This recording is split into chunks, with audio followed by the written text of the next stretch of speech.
Фәрит Мөхәммәтшинга бәйрәм уңаеннан оештырылган күргәзмәне күрсәтәләр. Монда Татарстанда басылып чыккан борынгы газет-журналларның төп нөсхәләре урын алган. Алар архивта саклана.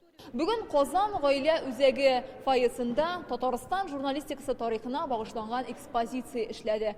Монда 100 елдан артык тарихы булган газет-журналлар күрсәтелгән. Һәм менә монда Знамя революции газетасының 1917 елгы саны, бүгенгедәй аваздаш тема, сайлаулар темасы күрсәтелә. Бүгенге очрашуда республика телеканаллары җитәкчеләре, мөхәррирләр, матбугат хезмәткәрләре, хәбәрчеләр катнашты. Фәрит Мөхәммәтшин журналистиканың мөһим ролен ассызыклады. Органы государственной и муниципальной власти без средств массовой информации не могут вести ни большую, ни малую политику.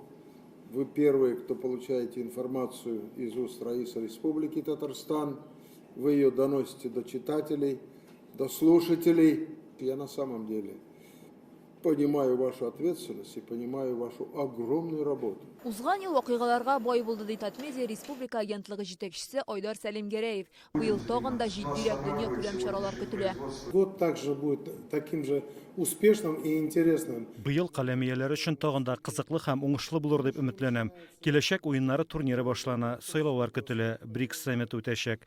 Эштә генә түгел, шәхси тормышыгызда да якты вакыйгалар күп булсын. Россиядә быел гаилә елы. Бүгенге матбугат очрашуының Казан гаилә үзәгендә узуы да шуңа бәйле. Никахлашу залында журналистлар династияләрен һәм озак еллар иҗат итүчеләрне бүләкләделәр. Татарстан хәбәрләрен алып баручы хезмәттәшебез Фәнис Камал 20 елдан артык журналистикада эшли. Бүген аңа Дәүләт Советы рәисенең рәхмәт хаты тапшырылды. Яңа гасыр каналының хәбәрдар программасында эшләүдән кала, мин әле гаиләм белән гәҗитләрдә чыгаручы, шуңа күрә горурланып әйтә алам, безнең Мәхмүтләр нәселе татар халкына хезмәт итүен дәвам итә һәм дәвам итәчәк тә.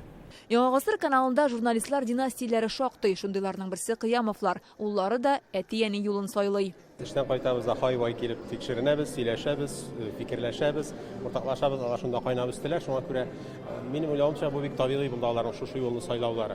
Журналистның һөнәре ул бик мөһим, чөнки укытучы балалар тәрбияләсә, журналист ул җәмгыятьне тәрбияли. Җаваплы һөнәр ияләренә бүгенге тормышта таләпләр елдан-ел катгыйлана, әмма асыллар элеккечә кала. Журналист кешене яратырга тиеш, монсы беренче, кешегә хезмәт итәргә тиеш, монсы икенчесе, өченчене кешене яратып, кешене хезмәт итеп, үзенең эшен профессиональ рәвештә эшләргә тиеш. Чөнки профессиональ булган эш хәзер кешегә бик кирәк. Профессиональ информация яшәргә, тормышны корырга, киләчәккә барырга. Сез үзегез саллы мәкаләләрегез аша безгә халыктан мәгълүмат җиткереп торасыз. Үткен текстларыгыз булган мәсьәләләргә тәнкыйть аша карарга мөмкинлек бирә. Иң мөһиме халык белән бергә булу. Республикада татулыкны саклау диде Фәрит Мөхәммәтшин. Фәрүзә Мәҗитова, Ләйсән Сәитова, Яңа гасыр каналы.